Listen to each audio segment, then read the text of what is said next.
அரசு பள்ளிகளில் படிக்கக்கூடிய மாணவர்கள் எப்படி ஒரு கோச்சிங் சென்டருக்கெல்லாம் பணம் செலவு பண்ண முடியும்? சாத்தியம். ராகுல் காந்தி இதை கையில் எல்லா இடங்களிலும் கொண்டு போனார். இந்த அரசமைப்பு சட்டத்தை காப்பாற்ற வேண்டும் என்பதற்காக நீட்டை எதிர்க்கிறோம். மாநில கட்சிகளின் கூட்டமைப்பும் பொது உடைமை இயக்கமும் சேர்ந்துதான் எதிர்கால அரசியலை தீர்மானிக்கும். நான் நினைக்கிறேன் இப்ப இருக்கக்கூடிய 235 கூட என்ன மாநில கட்சிகளின் கூட்டமைப்பினுடைய எண்ணிக்கை தானே அது. அப்போ மாநிலங்களுக்கான உரிமையை யார் குரல் கொடுப்பாங்க? மாநில கட்சிகளினுடைய கூட்டமைப்பு தான் இருக்கும் நான் நினைக்கிறேன். நான் சர்வாதிகாரி ஆனால் இந்தியாவில் அனைத்து பள்ளிகளிலும் கல்லூரிகளிலும் பகவத்கீதையை கட்டாயப்படமாக்குவேன் என்று சொன்னார். இப்ப நீங்க புரிஞ்சுங்க அவர் யாரு? கல்வியை வணிகமயமாக்குவதை சட்டபூர்வமாக உச்சநீதிமன்றம் ஏற்றுக்கொண்ட தீர்ப்பது. இந்த வீடியோவை உங்களுக்கு வழங்குபவர்கள் பேசஸ் பே, secure digital payments with multiple features and great success rate. ஏன் நாம் தமிழ்நாட்டில் மட்டும் நீட்டை எதிர்க்கிறோம் அப்படின்னு சொல்றோம். ஏன் தமிழ்நாட்டில் எதிர்க்கிறோம் அப்படின்னா, தமிழ்நாட்டில்தான் மாநில உரிமைக்காக போராடுவதில் முன்னிலையில் இருக்கிறோம்.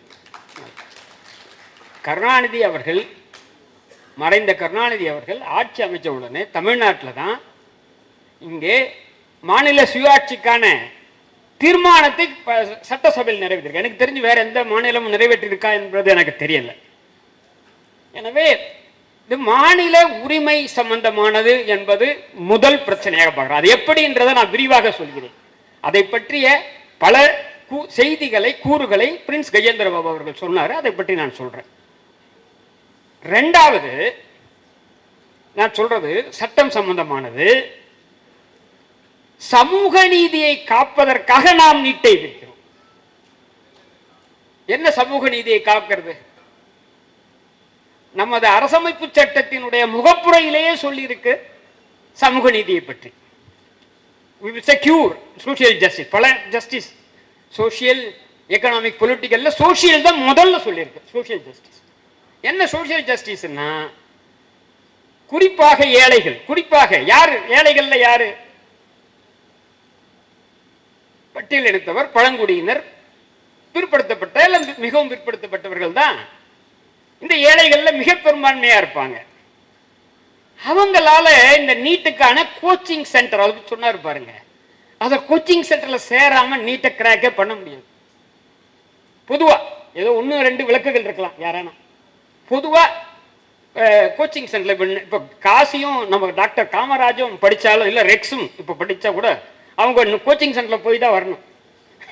அப்போ அது மட்டும் இல்ல, ரிப்பீட், மீண்டும் இந்த வருஷம் ஒரு பல லட்சம், அடுத்த வருஷம் பல லட்சம். அப்போ அது சோசியல் ஜஸ்டிஸுக்கு விரோதமானது இல்லையா? எப்படி ஏழைகள் அதை சரி செய்யும்? அரசு பள்ளிகளில் படிக்கக்கூடிய மாணவர்கள் எப்படி ஒரு கோச்சிங் சென்டருக்கெல்லாம் பணம் செலவு பண்ண முடியும்? சாத்தியம். அதை ஓரளவு இங்க தமிழ்நாட்டில் தான் பண்ணிருக்கோம், வேற எங்கேயும் பண்ணிருக்கா மாதிரி தெரியல. 7.5% அரசு பள்ளி மாணவர்களுக்கு என்ற ஒரு ஏற்பாட்டை வேற எந்த மாநிலத்தில் பண்ணிருக்காங்களா? அப்ப சோசியல் ஜஸ்டிஸும் மாநில உரிமைக்காகவும் தமிழ்நாடு ஒரு தனிப்பட்ட முறையில் முன்னாடி இருக்கு. அதை பத்தி இன்னும் கொஞ்சம் விரிவா பின்னாடி சொல்றேன். அதனால நான் சொல்றேன். 3, இந்த சமீபத்து நடந்த தேர்தலில் ராகுல் காந்தி இதை கையில் எல்லா இடங்களிலும் கொண்டு போனார். இந்த அரசமைப்பு சட்டத்தை காப்பாற்ற வேண்டும் என்பதற்காக நீட்டை எதிர்க்கிறோம். 3வது இத என்ன? அதுவும் மாநிலம் சம்பந்தமான உரிமையை சேர்ந்து ஒன்னாதான் நான் சொல்றேன். அதுதான் அரசமைப்பு சட்டத்தில் வழங்கி இருக்கக்கூடிய மாநிலத்துக்கான உரிமை. நான் ஒன்னும் புதுசா எதுவும் கேட்கல, கூடுதலாக எதுவும் கேட்கவில்லை. இந்த இந்திய இறையாண்மைக்கு எந்த சீர்குலையும் உண்டாக்கல, இந்திய ஒற்றுமைக்கு எந்த சீர்குலையும் நம்ம உண்டாக்கல. அந்த அடிப்படையில் தான் நம்ம சொல்றோம். நான் கூடுதலாக என்ன சொல்றேன்னா, எதிர்காலத்தில் இப்ப நடந்த 2024 என்ன சொல்லியிருக்குன்னா, மாநில கட்சிகளின் கூட்டமைப்பும் பொது உடைமை இயக்கமும் சேர்ந்துதான் எதிர்கால அரசியலை தீர்மானிக்கும். நான் நினைக்கிறேன் இப்ப இருக்கக்கூடிய 235 கூட என்ன மாநில கட்சிகளின் கூட்டமைப்பினுடைய எண்ணிக்கை தானே அது. அப்போ மாநிலங்களுக்கான உரிமையை யார் குரல் கொடுப்பாங்க? மாநில கட்சிகளினுடைய கூட்டமைப்பு தான் இருக்கும் நான் நினைக்கிறேன். கூட பொது உடைமை இயக்கம் சேர்ந்து குரல் கொடுக்கும் என்று எதிர்பார்க்கிறேன். இந்த பின்னணியில நீட்டை பத்தி, நீட் எப்ப முதலா வருது அந்த கேள்வி எல்லாருக்கும் அடிக்கடிக்க வருது. எல்லாரும் சொல்றாங்க, யாரு? காங்கிரஸ் அரசு, யூபிஏ கவர்மெண்ட், அதுல திமுக அங்கம் வகித்த அரசாங்கத்தில் தான் நீட் வந்தது அப்படி என்று இங்க ஒரு குற்றச்சாட்டு வைக்கப்படுகிறது. அது உண்மைதான். நீட் முதலாக கொண்டு வந்தது medical council of India, MCI என்ற அந்த அமைப்பு தான். அவங்க ஒரு ரெகுலேஷன் மூலமாக 21/12/2010 தேதிய ரெகுலேஷன் மூலமாக அதை கொண்டு வராங்க. ஆனா திமுக காரங்களே ஏன் அதை சொல்லல எனக்கு புரியல. அந்த ரெகுலேஷனை எதிர்த்து தமிழ்நாடு கவர்மெண்ட் வழக்கு போட்டு தடை வாங்கினாங்க ஹைகோர்ட்ல. WP 342/2011 தடை வாங்கினாங்க. அந்த வழக்கு உச்ச நீதிமன்றத்திற்கு மாற்றப்பட்டது பின்னர். அப்போ அவங்க யூபிஏல இருக்கலாம், ஆனா நீட்டை எதிர்த்து அவர்கள் வழக்கு போட்டு தடை வாங்குறாங்க. அவங்க சொல்றதுடைய நோக்கம் என்ன? நீட்டு தமிழ்நாட்டுக்கு வேண்டான்ட்டு. நீட்டு மற்ற மாநிலங்களுக்கு வேண்டாம் நம்ம சொல்லல. அது அவர்களுடைய விருப்பம். யார் வேணாலும் என்ன வேணா சொல்லட்டும். வேற எங்கேயும் இந்த குரல் எழவில்லை. இப்போது எழுகின்ற குரல் இருக்கு. இப்ப சமீபத்தில் நடந்தது இப்போ இது இருக்கு. அது நீட்ல இருக்கக்கூடிய இர்ரெகுலாரிட்டிஸ் பத்தி. 1563 பேர் கருணை மார்க் போட்டாங்க. அதுல முறைகேடு நடந்தது. அது தேர்தல் போது இதெல்லாம் முறைகேடு. நீட்ல முறைகேடுன்றதை பத்தி நம்முடைய நோக்கம் அல்ல. நீட் தமிழ்நாட்டில் இருந்து ஒழிக்கப்பட வேண்டும் என்பது நம்ம நோக்கம்.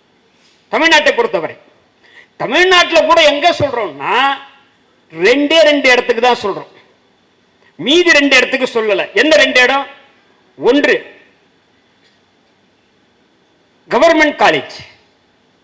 தோழர் யாரு காசி சொன்னார் நினைக்கிறேன். 36 அரசு மருத்துவக் கல்லூரிகள் இருக்கு.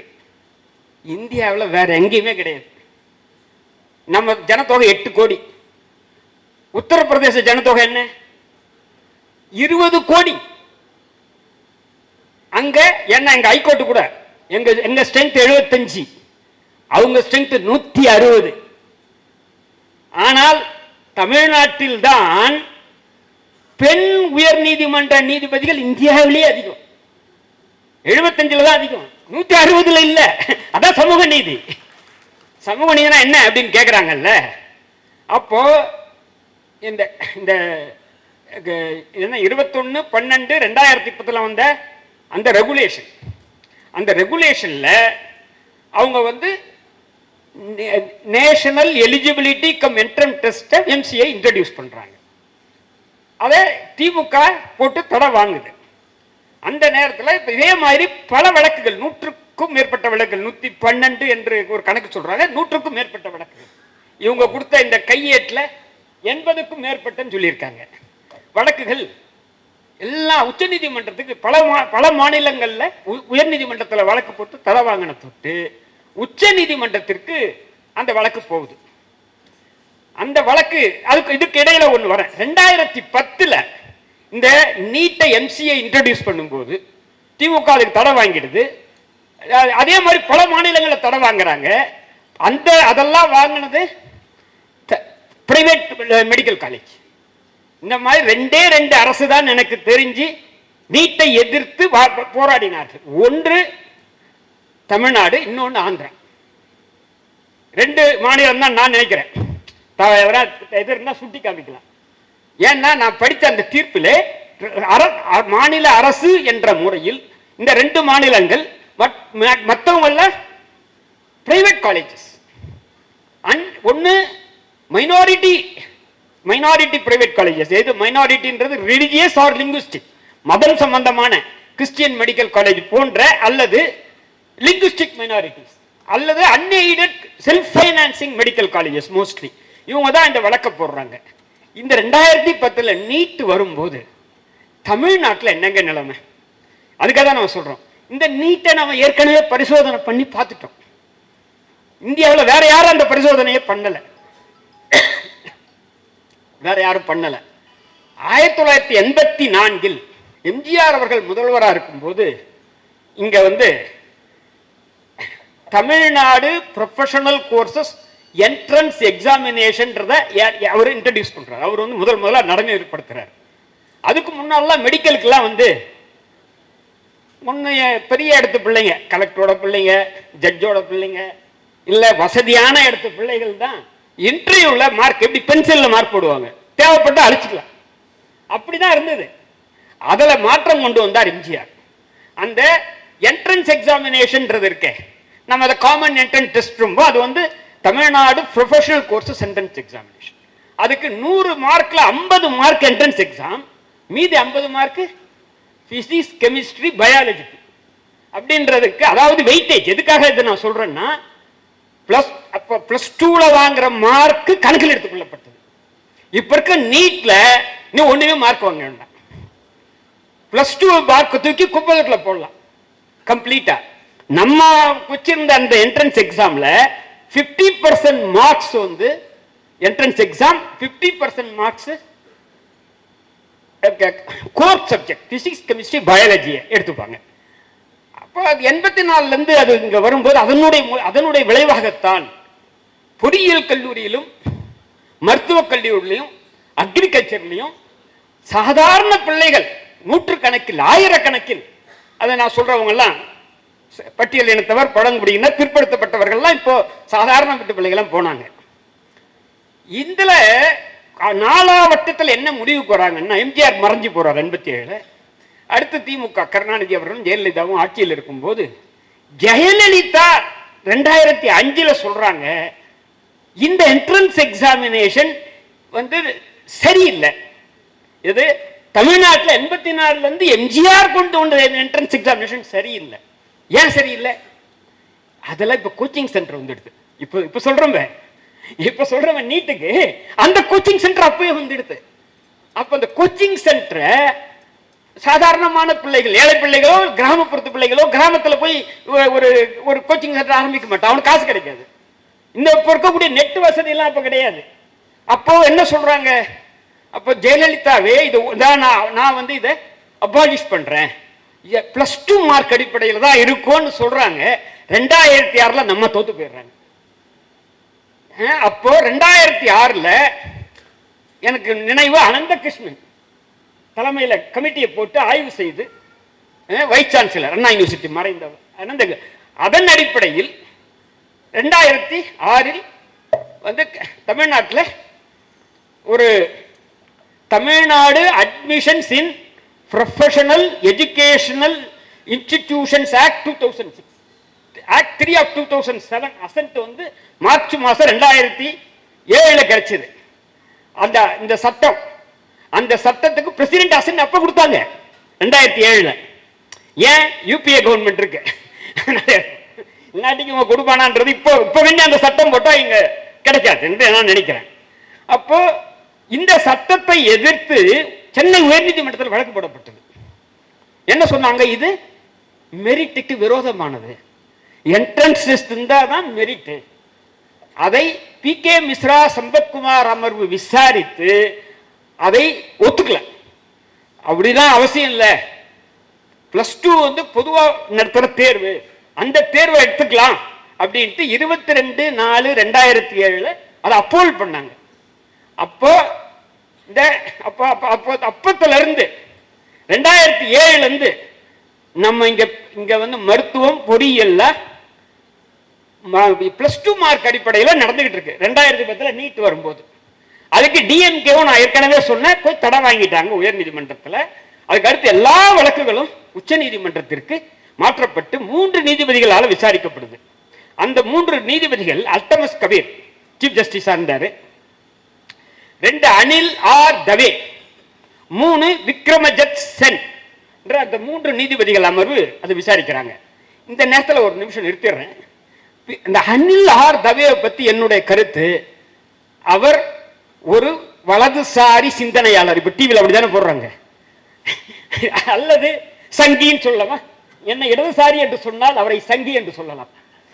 அப்ப எப்படின்னா, நான் சொல்றேன், 2015 30/1/2015 நான் நீதிபதியாக இருக்கும்போது மதுரையில் ஒரு கூட்டம் நடக்குது.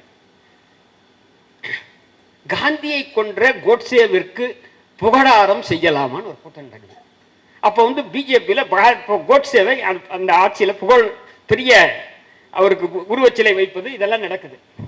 அந்த கூட்டம் நடக்கும்போது நான் இதை பத்தி பேசுறது இருக்கு பாருங்க. அதெல்லாம் அனில் ஆர் தவே அப்போ உச்ச நீதிமன்ற நீதிபதி, நான் உயர் நீதிமன்ற நீதிபதி. நான் அனில் ஆர் தவேவை பற்றிய சொன்ன பேச்சு தான் அடுத்த நாள் பத்திரிக்கை முதல்ல போட்டாங்க, மீது எல்லாத்தையும் விட்டாங்க. நான் சொன்ன அவர் என்ன சொன்னாருன்னா, அனில் ஆர் தவே நான் சர்வாதிகாரி ஆனால் இந்தியாவில் அனைத்து பள்ளிகளிலும் கல்லூரிகளிலும் பகவத்கீதையை கட்டாயப்படமாக்குவேன் என்று சொன்னார். இப்ப நீங்க புரிஞ்சுங்க அவர் யாருன்ட்டு. நான் சொன்னேன் அனில் ஆர் தவே தவறு செய்கிறார், அவர் அப்படி ஒரு கனவு காண்பதே தப்பு.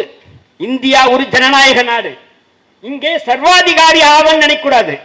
நான் பிரதமர் ஆனால், நான் பிரசிடென்ட் ஆனா எதா சொல்லலாமே தவிர நான் சர்வாதிகாரி ஆனால் அவர் எப்படி சொல்லலாம் என்றும், நண்பர் கலிஃபுல்லா உச்ச நீதிமன்றத்தில் இருக்காரு, அவர் குரானை விற்கலான்னு சொன்னாலும் தப்பு, இல்ல பைபிளை விற்கலான்னு சொன்னாலும் தப்பு. இது ஒரு செக்யூலர் கண்ட்ரி. எனவே யாரன்னா வேணும்னா பகவத்கீதை படிச்சுக்கிட்டோம், குரானை படிச்சுக்கிட்டோம், பைபிளை படிச்சுக்கிட்டோம், யாரும் இப்படி கட்டாய படம் வைக்க முடியாதுன்னு நான் பேசுறேன்.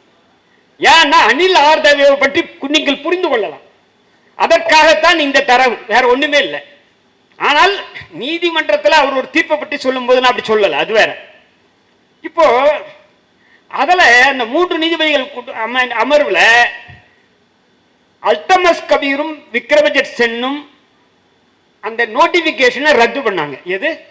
நீட்டுக்கான எம்சிஐ நோட்டிபிகேஷன் ரத்து பண்ணாங்க. அனில் ஆர் தவே ரத்து பண்ண மறுத்தார். 2:1 அப்படின்ற முறையில் தீர்ப்பு வந்தது. அப்போ உங்களுக்கு என்ன தோணும்? ஆஹா, அல்தமஸ் கபீரும் விக்ரமஜித் சென்னும் அருமையான தீர்ப்பு சொன்ன, நான் ஒத்துக்கல, அதையும் சொல்லிடணும். ஏன்னா அந்த தீர்ப்பு மிக மோசமான தீர்ப்பாக நான் பார்க்கிறேன். ஏன்னா என்ன அந்த தீர்ப்பை சொல்லி இருக்கு அப்படின்றத முக்கியம்.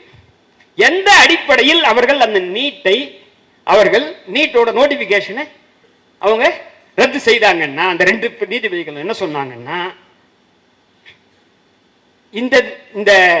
இந்த நோட்டிபிகேஷன் உச்ச நீதிமன்றத்தின் 11 நீதிபதிகள் அமர்வு டிஎம்ஏ பாய் ஃபவுண்டேஷன் கேஸ்ல கொடுத்த தீர்ப்பிற்கு விரோதமானது அப்படின்னு சொன்னாங்க. என்ன தீர்ப்பு? 31/10/2002 அன்று டிஎம்ஏ பாய் கேஸ்ல அவங்க கொடுத்தாங்க உச்ச நீதிமன்றம். 11 இது பெரிய அமர்வு, 13 கேசவானந்த பாரதி, அதுக்கு அடுத்து 11 நீதிபதிகள் தீர்ப்பு இந்த டிஎம்ஏ பாய் ஃபவுண்டேஷன் கேஸ். அதை சொல்லிதான் அவங்க ரத்து பண்றாங்க. என்ன டிஎம்ஏ பாயில சொன்னாங்கன்னு அவங்க சொல்றாங்கன்னா, டிஎம்ஏ பாய் என்னை பொறுத்த வரையில் நான் பார்த்ததில் இருக்கிறதுலே மிக மிக மிக ஒரு மோசமான தீர்ப்பு என்றால் அதை தவிர வேற எதுவும் இருக்குமான்னு எனக்கு தோணல, டிஎம்ஏ பாய் தீர்ப்பை மாதிரி. ஏன்னா கல்வியை வணிகமயமாக்குவதை சட்டபூர்வமாக உச்ச நீதிமன்றம் ஏற்றுக்கொண்ட தீர்ப்பு. அதனால்தான் என்னன்னா ஐபிஎஸ் ஐஏஎஸ் மாதிரி ஐஜேஎஸ்க்காக ஆர்டிகல் 312(3) திருத்தப்பட்டு இருக்கிறது. என்னைக்கு வேணாலும் அது அமலுக்கு வரலாம்.